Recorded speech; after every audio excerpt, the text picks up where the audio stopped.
믿습니다. 그는 성령으로 잉태되어 동정녀 마리아에게서 나시고 본디오 빌라도에게 고난을 받아 십자가에 못 박혀 죽으시고 장사된 지 사흘 만에 죽은 자 가운데서 다시 살아나셨으며 하늘에 오르시어 전능하신 아버지 하나님 우편에 앉아 계시다가 거기로부터 살아있는 자와 죽은 자를 심판하러 오십니다. 나는 성령을 믿으며 거룩한 공교회와 성도의 교제와 죄를 용서받는 것과 몸의 부활과 영생을 믿습니다. 아멘. 찬송가 70장 피난처 있으니 찬양하겠습니다.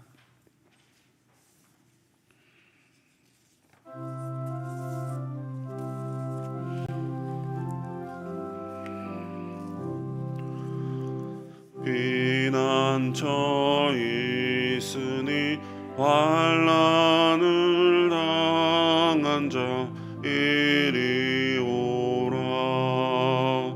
당들이 변하고 물결이 일어나 산 위에 넘치되 두렵지 않네. 이방이 떠들고 나라들 모여서 진동하나. 우리 주 목소리 한 번만 바라면 천하의 모든 것 망하겠네. 만유주 하나님 우리를 도우니 피난처요. 세상의 난리를 그치게 하시니 세상의 장검이 쓸데없네. 높으신 하나님 우리를 구하니 할렐루야. 괴로움이 심하고 환난이 극하나 피난처 되시는 주 하나님. 73장 내 눈을 들어 주를 살피니 두루 살피니.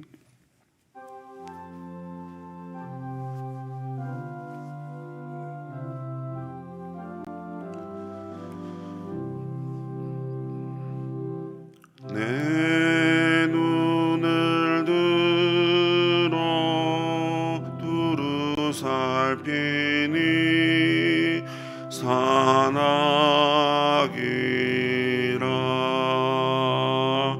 날 돕는 구원 어디서 오나. 그 어디서. 하늘과 땅을 지은 여호와 날 도와주심 확실하도다.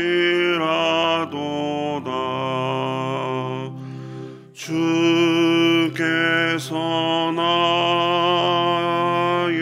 가는 곳마다 지키시며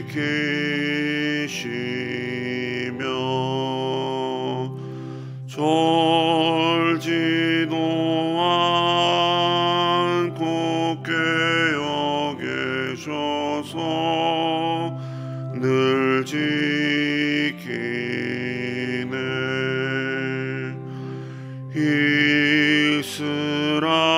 이스라엘을 지키시느니 쉬지도 않고 살펴주시네. 여호와 나의 보호자시니 늘 지키며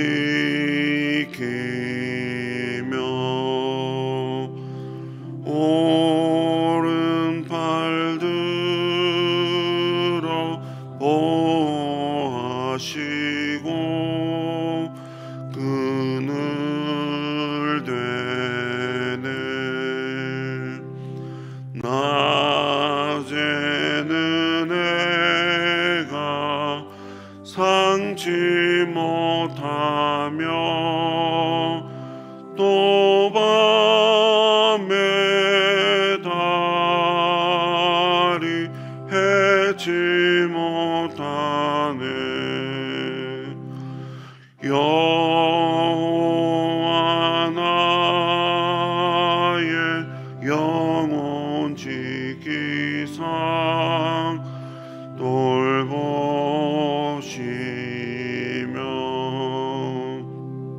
내 모든 죄를 사해 주시고 늘 지키네.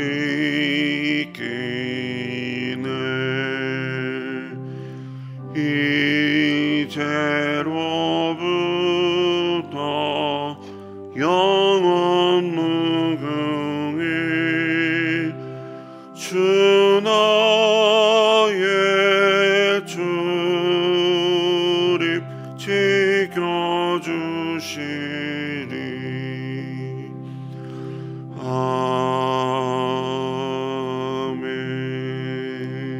아멘. 사랑과 은혜가 풍성하신 하나님 감사합니다. 추운 겨울 저희들의 삶을 지켜주시고 또 이런 새벽 찬바람을 가르고 주 앞에 나와 경배하게 하시니 감사를 드립니다. 하루하루 시간을 보내며 무의미한 시간을 보내는 것보다 주님의 은혜에 감사하며 주님 만날 날을 기대하며 우리의 삶을 돌아보고 더욱 주 앞에 가까이 가는 복된 삶이 되기를 소망하오니 주님 우리에게 깨우침을 허락해 주시옵소서.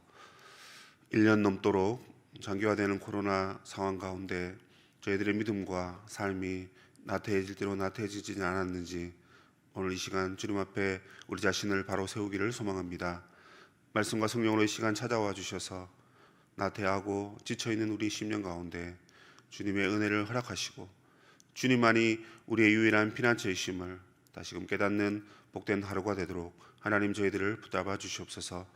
시민교회에 속한 모든 교우들의 삶을 주님이 지켜주시고 낮의 해와 밤의 달이 우리를 상하게 하지 않도록 하나님 항상 보호하셔서 언제나 주님과 함께 동행하는 아름다운 삶이 되도록 하나님 역사해 주시옵소서.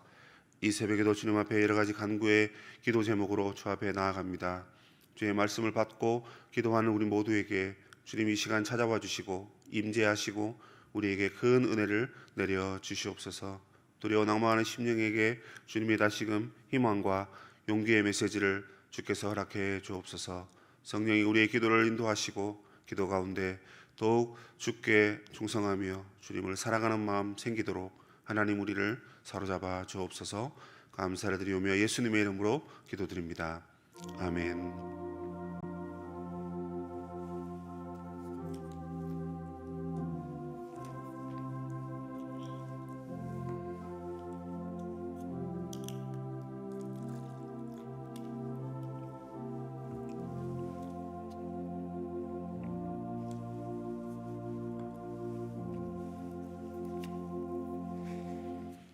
요한복음 6장 16절에서 21절 말씀입니다.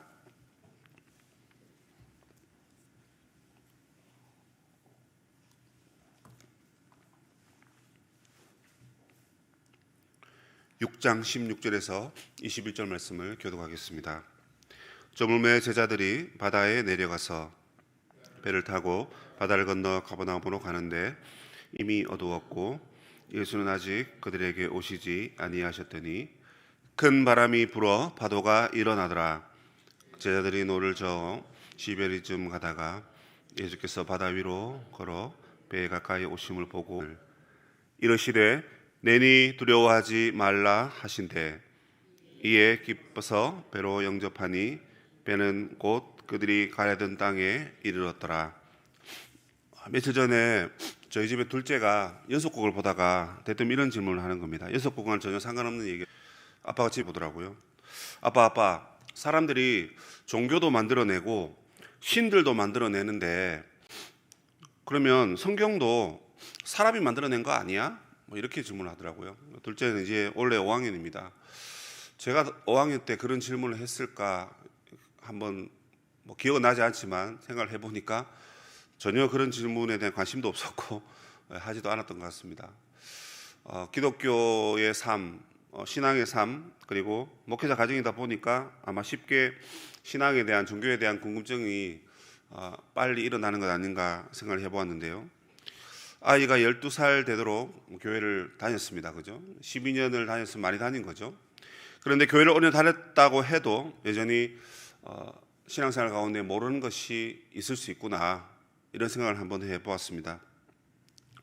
여러분, 우리가 교회가 다니면서 왜 교회에는 이렇게 많은 교파가 나누어졌는지, 그리고 우리 개신교의 출발인 종교개혁, 이 종교개혁 갑자기 왜 일어났는지, 뿐만 아니라 자살하면 반드시 지옥 가는지, 장례식에 가보니까 기독교 장례식이나 일반 장례식이나 별 차이 없는 것 같은데 이거 왜 그런 건지, 이 외에도 성경이 왜 66권으로밖에 만들어지지 않았는지, 그 외에는 더 없는지, 여러 가지 질문들이 있을 수 있습니다. 그런데 만약 이 많은 질문들을 여러분 우리가 다 답하고 알려면 시간이 걸리겠죠. 그래서 성경 공부가 필요하고 시간이 필요합니다. 그런데 만약 여러분 우리의 삶이 얼마 남지 않는 시간이라면 그 가운데 가장 먼저 알아야 될 질문과 그 답은 무엇일까요? 더 쉽게 말하면 내가 만약에 시한부 판정을 받았다고 쳤을 때 내가 가장 먼저 알아야 될 질문과 또 반드시 알아야 될 해답은 무엇일까요? 그것은 바로 예수님이 누구인가 하는 것을 알아야 된다는 것입니다. 예수님이 누구인가? 예수님이 누구인가? 그리고 그 질문에 대한 답으로 예수님은 누구누구시다, 이렇게 말할 수 있어야 됩니다. 임종을 바라보면서 예수님 누구인가 라고 질문했을 때 많은 사람들이 답을 얼버무리거나 정확하게 답을 하지 못한다라는 통계를 본 적이 있습니다. 실질적으로 그런지는 모르지만 우리 곁에도 정말 예수님 때문에 잘 되고 예수님 때문에 형통한 삶을 사는 사람들은 많습니다. 그런데 정말 예수님이 누구인가 라고 물었을 때 예수님이 누구다 라고 자신 있게 그리고 믿음으로 고백할 수 있을지, 과연 그것은 의문입니다. 먼저 우리는 이 질문 앞에 감사하고 고마운 마음이 듭니다. 왜죠? 예수님 누구인가? 이 질문하는 것 자체가 믿음이 있는 것입니다. 그리고 이 질문에 대한 답을 하나님 우리에게 주셨습니다. 하나님 우리에게 알려주셨기 때문에 우리는 질문하고 답할 수 있는 거죠. 예수님은 누구인가? 지난 본문에 오병이어 사건이 일어났습니다. 이 오병이어 사건은 예수님이 일으키신 기적 중에 베스트 오브 베스트입니다. 수많은 사람들이 이 기적 때문에 예수님을 따랐습니다. 예수님을 임금사모리 했고 예수님에게 갖은 칭찬과 환호를 드렸습니다. 얼마나 여러분 예수님 기뻐하셨을까요? 그러나 예수님 기뻐하지 않으셨습니다. 오히려 더 걱정하시고 더 얼굴 표정이 어두워지셨습니다. 그래서 지금 예수님은 중요한 결정을 해야 될 순간이 왔습니다. 이게 무슨 말입니까? 이 목사님 오병이어 기적이 일어났고 오늘 본문 보니까 무리를 걸으신 기적인데 이거 간단하네. 그런데 여러분 이 본문 안에 여러분 엄청난 것이 숨어져 있습니다. 지금까지 예수님이 나타내신 모든 이적과 표적, 그 능력을 사람들은 잘못 안 것입니다. 예수님이 누구냐? 밥 주는 분인데요. 예수님이 누구냐? 우리의 유대교의 종교 지도자들은 다 하나같이 도둑놈들인데 저 사람은 하나님 보내신 선지자 같고 그가 하는 말은 다르고 심지어 그는 우리에게 먹을 것까지 주었으니 그를 임금 삼아 로마도 몰아내고 유대의 저 타락한 종교 지도자들도 심판합시다. 여러분 어떻습니까? 다 모여주세요. 다 예수님 따라갑시다. 이렇게 무리들이 주님을 따라왔기 때문입니다. 이렇게 예수님을 잘못 알고 있는 그들에게 예수님은 고민했습니다. 왜 저들 눈에는 하나님이 보내신 메시아인 나를 메시아로 알아보지 못하고 고작 떡 주는 이로 고작 이 로마의 정부로부터 우리를 정치적으로 해방하고 혁명을 일으키는 그러한 임금과 지도자로 나를 보고 있는가? 주님은 괴로워하셨습니다. 그래서 주님은 저물매 제자들을 바다로 내려보내셨습니다. 그리고 오늘 본문에 나오지 않지만 마태복음과 마가복음에 보면 예수님은 산으로 가셨습니다. 자, 여러분, 수많은 사람들이 예수님을 칭찬하고 따라오는데 왜 예수님은 스스로 자기를 숨기셨습니까? 왜 제자들을 그 무리로부터 분리시키셨습니까? 바로 그것은 주님이 누구인가 하는 것을 제대로 그들에게 알리기 위해서 그렇게 하셨습니다. 자, 고민해 보십시오, 여러분. 생각해 보십시오. 배를 타러 밤에 내려갔습니다. 여러분, 우리 이동을 한다고 칩시다. 뭐 뱃놀이 하는 건 아니잖아요. 아니, 뱃놀이 한다 그러면 당연히 낮에 가야죠. 뭐 오늘 같은 시대에는 불빛이 좋으니까 한강에 배가 밤에 뜨는지 모르지만 뭐 밤에 배를 타고 한강을 이렇게 한 바퀴 뺑 돌면서 뭐 술을 한잔 하면서 뭐 사람들이 그렇게 즐기지 않습니까? 제자들은 그걸 위해서 배를 탄 건 아닙니다. 이 무리로부터 격리시켜서 갈릴리 바다편 북편에 있는 저 건너편 8km 정도 되는 거리에 있는 가버나움으로 너희들 먼저 가라. 나도 갈 것이다. 라고 약속하고 그들을 밤에 보낸 겁니다. 밤에 배 타러 간다. 아, 예수님, 지금 깜깜한데 지금 무슨 배를 탑니까? 낮에 가든지 오늘 여기서 묵고 내일 가시는 게 안 맞습니까? 이렇게 말할 수도 있는데 주님은 저물매 제자들을 바다로 내려버리셨습니다. 왜죠? 오병이어의 사역을 그날 다 마치고 이제 해가 질 저녁이 된 겁니다. 그러면 거기에 그냥 유숙하면 사람들이 몰려오고 아이고 예수님 어쩌고 저쩌고 그렇게 무리들 틈에 여전히 섞여 있는 그 상황이 싫으셨기 때문에 저녁이라도 배 타고 속히 이동해야 되겠다 하신 것입니다. 예수님 누구신가요? 예수님 이 땅에 오셔서 세상의 영광을 받으실 분이 아닙니다. 세상의 나라를 세우시는 분이 아닙니다. 세상 나라를 새롭게 하는 혁명가가 아니라는 말입니다. 이 밤에 제자들을 데리고 바다로 가라 하시고 본인은 산으로 갈 정도로 주님이 그렇게 고대하고 소망한 것이 무엇입니까? 바로 주님은 이 땅에 하나님의 나라를 세우러 오신 분이라는 것입니다. 예수님 누구시라고요? 이 땅에 하나님 나라를 세우십니다. 하나님 나라는 여러분 사람들의 환호에 달콤한 유혹에 찬성하고 동의하고 그 길을 따라가는 길이 아닙니다. 이 하나님 나라는 여러분 하나님이 보내신 그 명령을 따라가는 그 길입니다. 예수님이 여러분 이 중요한 판단을 하시면서 그들로부터 무리를 이탈시키고 자기를 숨기시는 것은 이대로 가다가는 하나님 나라를 건설하기는커녕 세상에서 칭찬받고 세상의 달콤한 유혹에 넘어가는 그러한 삶을 살까 봐 주님이 이렇게 하신 것입니다. 주님의 길을 따라가는 제자라고 말하는 교회도 마찬가지입니다. 교회가 여러분 점점 유명해지거나 교회가 세상에 이름을 더 내거나 교회가 세상이 하지 못한 일을 한다고 해서 세상이 우리를 칭찬할 때 역시 교회를 알아보는군, 역시 성도들을 알아보는군 이렇게 말한다면 여러분 우리는 잘못하고 있는 것입니다. 예수님은 그걸 위해서 이 땅에 오지 않으셨습니다. 예수님은 보이지 않지만 그러나 한 영혼 한 영혼을 구원하여 천국으로 인도하시는 메시아로 이 땅에 하나님의 나라를 건설하기 위해서 오셨다 하는 것입니다. 교회가 힘써야 될 사역이 무엇입니까? 눈에 보이는 사역이 아니죠. 하나님 나라의 사역은 여러분 믿음이 있는 자에게는 보이는 것입니다. 영혼을 구원하는 것이고 세상 가운데 하나님의 계절이 그리스도의 계절이 오게 하는 그 사역이 바로 하나님의 나라를 건설하는 것입니다. 그렇기 때문에 제자로 부름받은 저와 여러분은 이 땅에 하나님 나라를 건설하기 위해서 최선을 다해야 되죠. 왜요? 예수님이 바로 그 일을 하셨기 때문에 그렇습니다. 우리에게 먹거리가 있으니까 그리고 이 나라를 새롭게 하는 혁명가가 되기 위해서 기타 등등 자신의 만족과 유익을 위해서 예수 믿는 것이 아니라는 것입니다. 주님의 뜻을 받들어 죽어가는 영혼들을 구원하기 위하여 이 땅에 하나님 나라를 건설하는 그런 우리 교회, 그런 우리 성도들이 다 되셔야 하는 것입니다. 밤에 바다를 건너가는데 예수님은 아직 오지 않았다 이렇게 되어 있습니다. 자, 밤입니다. 뭔가 좀 불안하죠? 불안정합니다. 그런데 예수님도 그들 곁에 계시지 않습니다. 사실 이제 1년 후면 예수님이 십자가를 지셔요. 그러니까 1년 남겨놓고 예수님은 제자들에게 지금 특별한 훈련을 하고 계십니다.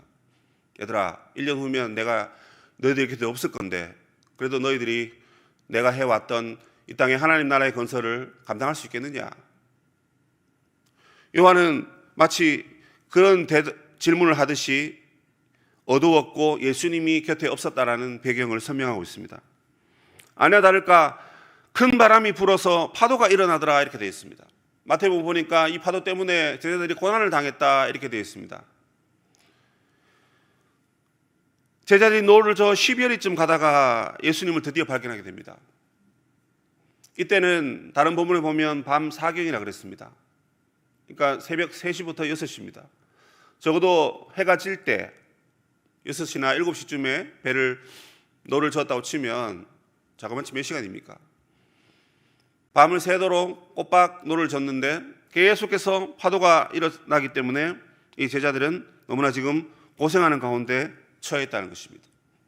12월쯤 갔다라는 것은 한 4km 내지는 5km 정도 갔다라는 것입니다. 말씀드린 대로 이 갈릴리 바다가 남북으로 길게 8km 정도 길이가 되는데 4km를 왔다는 것은 바다 한가운데 있다는 것입니다. 자, 이제 한번 생각해 보십시오. 바다 한가운데 있고요. 낮이 아닙니다. 밤입니다. 예수님 곁에 계시지 않고요. 그리고 파도가 밤새 일어났기 때문에 그들은 노를 젓는데 너무나 힘들고 어려운 상황 가운데 처해 있다 하는 것입니다. 그런데 그 가운데 누구 한 사람이 바다 위를 걸어오는 것입니다. 제자들이 처음 보고는 그것을 보고 깜짝 놀랐습니다. 그런데 예수님이 이렇게 말씀하시죠. 내니 두려워하지 말라. 얘들아, 나다. 두려워하지 마라. 무슨 말입니까? 요한복음에서 이런 표현이 많이 나옵니다. 나는 생명이요, 나는 생명의 떡이다, 나는 참 포도나무다, 나는 진리다, 길이다, 생명이다, 나는 무엇이다 하는 이 표현을 계속 쓰고 있어요. 근데 여기서 예수님께서 이렇게 말씀하십니다.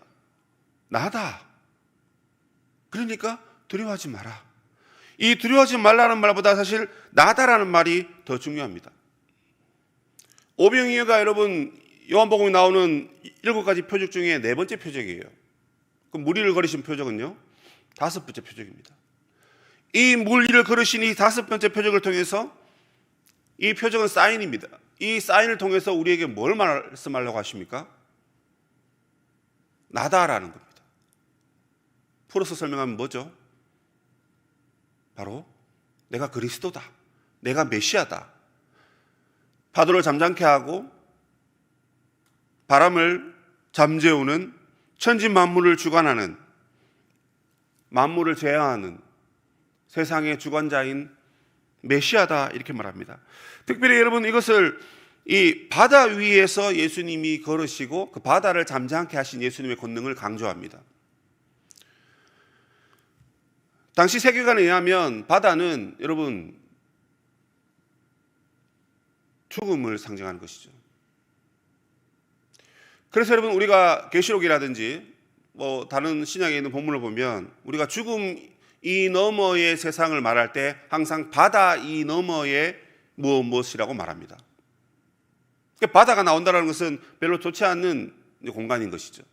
그런데 그 바다라는 그 공간 위를 걸어오셔서 바다 때문에 힘들어하는 제자들을 살려주시는 것입니다. 마치 이게 여러분 구약의 이스라엘 백성들이 홍해를 건넌 사건과 같은 거죠. 요한의 책은 매우 신학적입니다. 오병이어도 여러분 그냥 오병이어구나 이게 아니고 구약의 여러분 만나와 메추라기를 먹이신 여호와의 사역을 이제 예수님께서 이어가시는 것입니다. 뿐만 아니라 구약에서 홍해를 건넌 이스라엘 백성들이 있었다면 이제 예수께서 바다 위를 걸으시면서 죽어가는 고난 가운데 있는 이 제자들을 바다 위에서 건져내시고 살려내신 것을 볼 수 있습니다. 21절 보시면 이에 기뻐서 배로 영접하니 배는 곧 그들이 가려던 땅에 이르렀더라 이렇게 되어 있습니다. 무슨 말입니까? 바다를 가로질러서 오시는 예수님을 딱 만나서 영접하자마자 배가 무채 닿았다 이 얘기입니다. 축지법인가요? 그런 느낌입니다. 본문이 말하고 있는 문법적인 말이 그 말입니다. 그래서 예수님 오고 난 다음에 파도가 그냥 잠잠해져서 나머지 해 뜰 때까지 한 서너 시간 더 가야 되는데 서너 시간은 그냥 조용히 그냥 이렇게 배가 잘 갔다, 이 의미가 아닙니다. 딱 오셨는데 그 즉시로 바로 배가 육지에 닿았다, 이 얘기입니다. 뭘 말하는 거죠? 예수님 누구시죠? 우리에게 떡을 주시고 우리를 세상으로부터 혁명가로서 더 나은 삶을 허락하시는 정치 지도자인가요? 아닙니다. 예수는 우리를 고난 가운데 있을 때 우리를 이겨내시고, 우리를 보호하시고 우리를 살려주시고 그냥 그런 분일까요? 이 말 자체는 틀린 말이 아니지만 더 본질적인 요 안에 사인이 무엇입니까? 예수님 누구십니까? 예수님은 죽음의 문제를 극복하고 죽어가는 많은 사람들을 살릴 수 있는 하나님의 참된 아들로 우리에게 제시하고 있는 것입니다. 여러분, 우리가 예수 믿는 이유가 무엇입니까? 예수 믿어서 잘 되고, 예수 믿으면 왠지 병도 낫고 건강하고, 예수 믿으면 우리 자녀들도 잘 되고, 다 이렇게 연결을 합니다. 맞습니다. 틀린 건 아니에요. 그 예수님 때문에 우리가 잘 되고 복받고 있을 병도 낫고 병 중에 계신 분들도 낫든지 아니면 위로를 받아서 희망을 가지고, 맞습니다. 그것이 우리에게 예수님 때문에 얻는 하나님의 은혜입니다. 그런데 요한은 우리에게 그것보다도 죽어가는 우리의 영혼을 살려내고 그 주님 때문에 우리의 인생의 목적을, 우리의 방향을 제대로 인도해 주시는 우리의 구원자다라는 이 사실이 사실 우리에게 더 중요한 응답으로, 대답으로 다가와야 한다는 사실입니다. 수년 동안 예수님을 믿고 예수님이 누군지 질문하고 답하면서 살았습니다. 적어도 우리가 말은 하지 않았지만 우리의 삶으로, 행동으로 그것을 보여주고 살았습니다. 그런데 정말 여러분, 우리는 우리 스스로를 제대로 판단해야 됩니다. 나는 정말 예수님 주시는 그 무엇 때문에 예수님을 믿은 건지, 아니면 예수님이 나를 죽음으로부터 살리셨기 때문에, 구원하셨기 때문에 나는 예수님이 좋고 예수님이 기쁘고 예수님을 행복하게 여기는지. 여러분, 이거 깊은 고민 안 하면요, 이 질문 하지도 않으실 거고 답도 얻을 수가 없을 것입니다. 코로나 이후에 어제도 보니까 교회 방향이 어디로 가야 되느냐, 몇 분이 나와서 이렇게 막 토크쇼 하는 것을 유튜브로 봤습니다. 생방송을 하더라고요. 그냥 틀었는데 나오더라고요. 그전에는 교회의 본질이 무엇이냐 이 질문을 했다면 이제 이 본질을 가지고 어디로 가야 되느냐 그런 얘기를 막 하시더라고요. 한 분은 은퇴하신 분이고, 한 분은 현직 목사님이시고, 한 분은 목회하시다가 이제 다른 무슨 센터 같은 것을 운영하시는 분들인데 다 옳은 말을 이렇게 쭉 하시더라고요. 근데 거기서 가장 중요하게 말하는 것이 이것이었습니다. 본질을 알고 그 본질을 가지고 싸움하면서 끝까지 가지 않으면 한국 교회뿐만 아니라 세계에 있는 기독교나 교회가 절대 세상에 하나님 나라 건설을커녕 예수님이 메시아인 사실을 알리기는커녕 그냥 기독교 왕국이 되어버릴 것이다, 이렇게 얘기하더라고요. 기독교 왕국, 목사님 그거 좋은 거 아닙니까? 기독교 왕국을 우리가 건설할 것이 아니라 하나님의 나라를 건설하는 게 맞죠. 과거 역사가 여러분 기독교 왕국을 이 땅에 건설했기 때문에 얼마나 많은 사람들이 피를 흘리고 교회가 욕을 먹고 잘못된 길을 우리가 여러분 펼쳐간 것이 얼마나 많습니까? 예수 이름으로 나가서 무조건 싸우면 되고 예수 이름으로 나가서 뭐 하면 된다라는 식의 생각 자체가 기독교 왕국인 것입니다. 기독교의 이름으로 세상을 정복하자, 아니죠. 복음으로 하늘의 미랄이 땅에 떨어져 죽음으로 세상이 정복되는 거죠. 힘과 무력으로, 정치적으로 혁명을 일으키는 그 능력으로 정복하는 것은 아니지 않습니까? 그래서 본질이 무엇이냐? 그 질문은 여러분 예수님이 누구시냐 하는 질문으로 바꿔서 말할 수 있을 것 같습니다. 사랑하는 우리 성도 여러분, 무리를 걸으신 예수님의 이 표적을 통해서 예수님이 죽어가는 영혼들을 구원하고 살리시는 하나님의 아들이시요 메시아다라는 이 대답 앞에 우리 좀 더 정직하게 주 앞에 나아갔으면 좋겠습니다. 주님, 그렇습니다. 우리 죽음의 문제를 해결하시고 우리가 해결할 수 없는 그 아픔들까지도 다 해결해 주시는 하나님의 아들 메시아이신 그 주님만을 내가 경배하고 기뻐하겠습니다. 교회 내 여러분, 유사 그리스도인들이 너무나 많다고 합니다. 유사 그리스도인은 그리스도인인데 가짜란 말입니다. 여러분. 예수님이 누구냐라는 질문에 요한이 말하라고 했던 그 메시아인 예수님을 만약에 내가 제대로 만났다면 결코 우리는 유사 그리스도인은 아닐 것입니다. 그러나 그것에 대답하지 못하거나 다른 말을 한다면 그런 우리는 유사 그리스도인이 될 수도 있습니다. 예수님이 누구인지 그 본질적인 부분들을 보여주는 것이 교회가 되어야 되고 성도가 되어야 한다라는 이야기를 우리는 꼭 기억해야 할 것입니다. 예수님은 여러분 누구이십니까? 그 질문 앞에 우리 당당하게 대답하고 또 우리의 삶으로 주님의 구원을 세상에 나타내는 그런 교회, 그런 성도님 되시기를 주님의 이름으로 축복합니다. 하늘에 계신 우리 아버지, 아버지의 이름을 거룩하게 하시며 아버지의 나라가 오게 하시며 아버지의 뜻이 하늘에서와 같이 땅에서도 이루어지게 하소서. 오늘 우리에게 일용할 양식을 주시고 우리가 우리에게 잘못한 사람을 용서하여 준 것 같이 우리 죄를 용서하여 주시고 우리를 시험에 빠지지 않게 하시고 악에서 구하소서. 나라와 권능과 영광이 영원히 아버지의 것입니다. 아멘.